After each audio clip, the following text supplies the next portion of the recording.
Et si on tirait un fil, celui qui relie ce qu'on vit, ce qu'on ressent et ce qu'on peut encore transformer? Un fil discret mais solide. Bonjour et bienvenue dans Au fil des enjeux, un podcast qui prend le temps.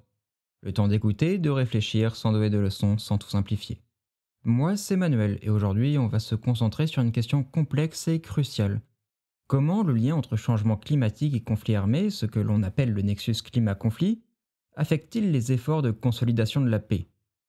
Nous allons voir que ce lien n'est pas qu'un simple facteur additionnel, il bouleverse profondément les dynamiques sociales, politiques et économiques dans des contextes déjà fragiles, rendant la paix durable plus difficile à atteindre. Lorsque les conflits armés se prolongent ou se multiplient, ils laissent derrière eux des sociétés profondément fragilisées, des institutions affaiblies et des populations marquées par la violence et la peur. Ces séquelles ne se limitent pas aux dommages visibles, destruction matérielle, infrastructures ruinées, déplacements massifs, etc., etc., mais s'inscrivent aussi dans les mémoires collectives, les relations sociales et les structures économiques. Dans ce contexte, la consolidation de la paix apparaît comme un défi de taille. Ce processus vise à rétablir non seulement la sécurité, mais aussi la confiance, la justice et la coopération entre des groupes qui se sont souvent affrontés de manière violente. Il ne s'agit pas simplement de faire cesser les hostilités, mais de créer les conditions durables qui empêcheront la reprise du conflit. C'est un travail de longue haleine qui mobilise de nombreux acteurs, qu'ils soient nationaux et internationaux, politiques, sociaux ou économiques, et qui nécessite une compréhension fine des dynamiques à l'œuvre. Mais dans un monde où le changement climatique s'accélère, ce défi devient plus complexe encore. Les bouleversements environnementaux viennent s'ajouter à des contextes déjà instables, souvent caractérisés par la pauvreté, l'injustice et la gouvernance défaillante. Le changement climatique agit comme un facteur de perturbation majeur qui fragilise davantage les sociétés en difficulté.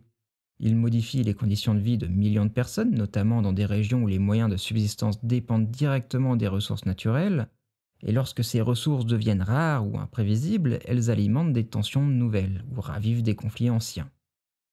Les institutions chargées de gérer ces tensions se retrouvent alors confrontées à des défis sans précédent. Leur capacité à répondre aux besoins des populations est mise à rude épreuve. Parfois, elles perdent même leur légitimité lorsque les citoyens perçoivent qu'elles ne protègent plus leurs intérêts ni leur sécurité. Ce phénomène est particulièrement visible dans les États les plus fragiles, où la faiblesse des systèmes étatiques s'ajoute à la pression environnementale. La consolidation de la paix dans ces conditions ne peut plus être pensée sans intégrer les risques climatiques. Ignorer cette dimension, c'est prendre le risque de construire une paix éphémère, fragile, vouée à se fissurer dès qu'une nouvelle crise climatique ou environnementale viendra frapper. Dans ce contexte, la consolidation de la paix se redéfinit. Elle ne se limite plus à la gestion politique et sécuritaire, mais doit désormais inclure des stratégies d'adaptation aux changements environnementaux. Cela implique de renforcer la résilience des communautés face aux chocs climatiques, de promouvoir une gouvernance inclusive, capable de gérer équitablement les ressources naturelles, et d'intégrer les questions environnementales dans les processus de réconciliation. La paix devient ainsi un projet holistique qui lie étroitement sécurité, justice sociale, développement durable et gestion des risques climatiques.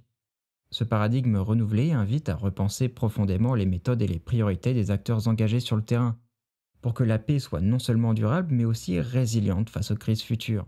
La gouvernance, entendue comme la capacité des institutions étatiques à gérer les affaires publiques, à garantir la sécurité et à répondre aux besoins fondamentaux de leur population, est un pilier indispensable de la stabilité sociale et politique.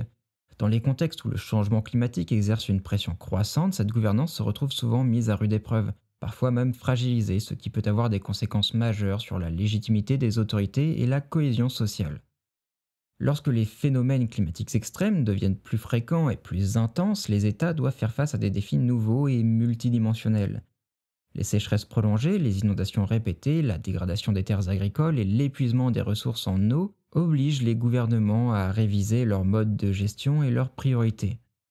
Pourtant, dans de nombreux pays, notamment ceux en situation de fragilité ou de conflit, les capacités institutionnelles restent limitées.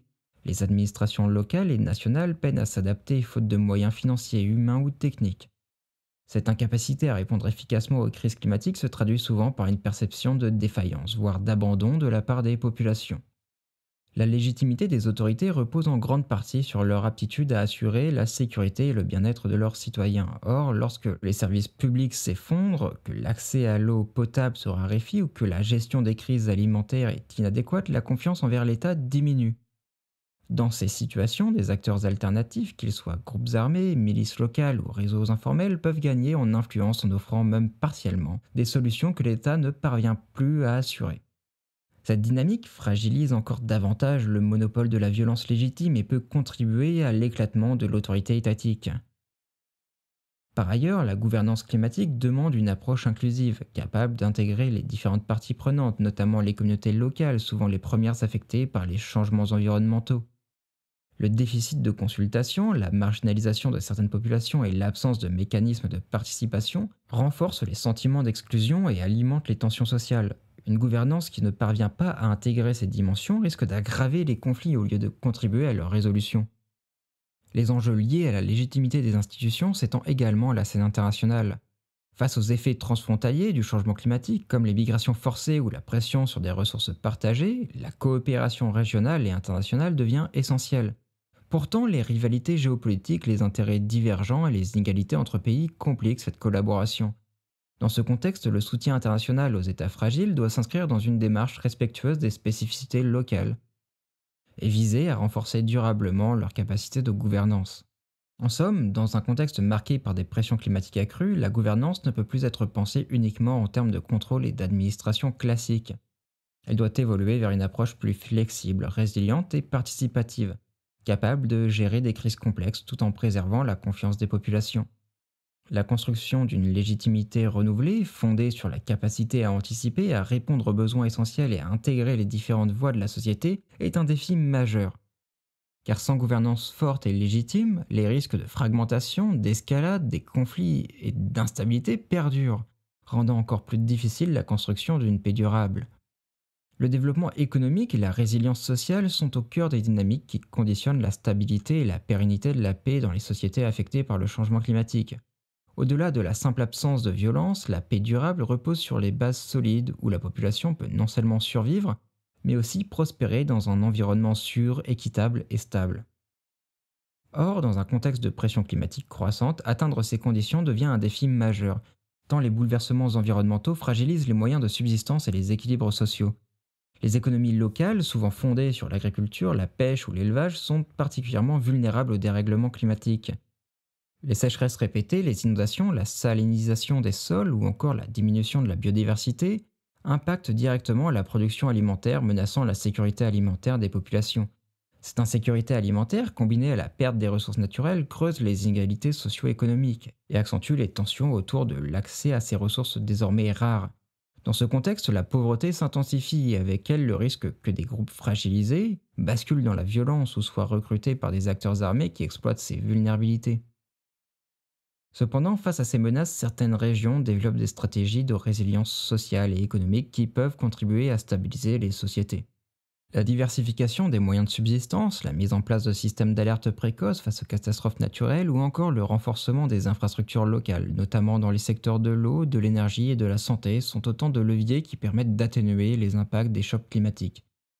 Ces mesures, lorsqu'elles sont inclusives et participatives, renforcent la cohésion sociale et créent un sentiment d'appartenance et de confiance mutuelle.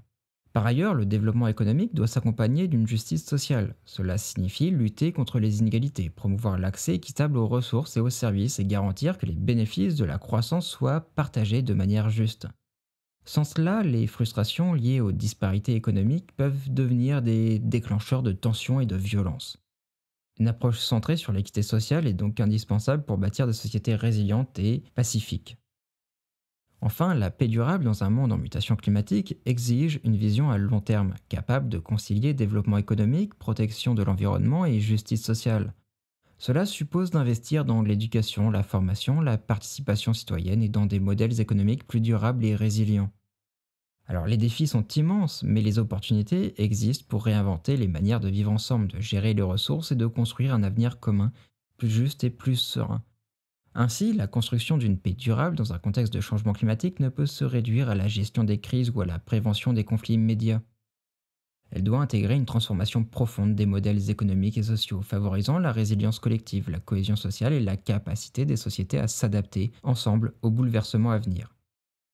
C'est seulement à cette condition que la paix pourra se consolider et perdurer, malgré les incertitudes du climat. Alors merci d'avoir suivi ce fil avec moi. En conclusion, le nexus climat-conflit complexifie profondément les efforts de consolidation de la paix. Il ne s'agit plus seulement de gérer les conflits armés traditionnels, mais de comprendre comment les phénomènes climatiques intensifient les tensions, modifient les dynamiques sociales et affaiblissent les institutions. Les stratégies de paix doivent évoluer pour prendre en compte ces nouveaux défis, renforcer les institutions, soutenir la résilience sociale, adapter les mécanismes de médiation et intégrer les enjeux de développement durable. Ce n'est qu'ainsi que la paix pourra devenir une réalité durable dans les pays confrontés à la double pression du climat et des conflits. A bientôt pour tirer ensemble un nouveau fil. Si ce podcast vous parle et que vous voulez le soutenir, vous pouvez le faire sur Ko-fi. Le lien est dans la description. Merci.